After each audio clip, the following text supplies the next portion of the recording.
സഹോദരങ്ങളെ, മക്കയിലോ മദീനയിലോ വെച്ച് മരണപ്പെടാൻ ഒരാൾക്ക് അവസരം കിട്ടിയാൽ അത് വലിയ പുണ്യമാണ്, മനസ്സിലാക്കണം.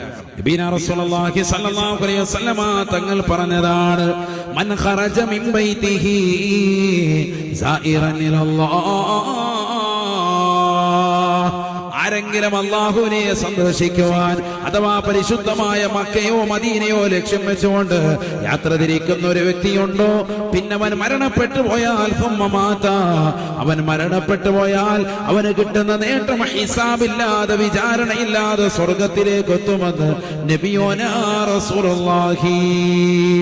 من مات في أحد الحرمين من مات في أحد الحرمين لم يحاسبه يوم القيامة.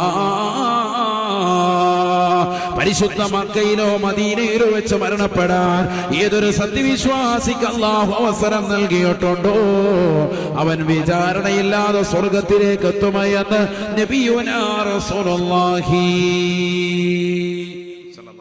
വലിയ നേട്ടമാണ്. അല്ലാഹു തൗഫീഖ് നൽകട്ടെ.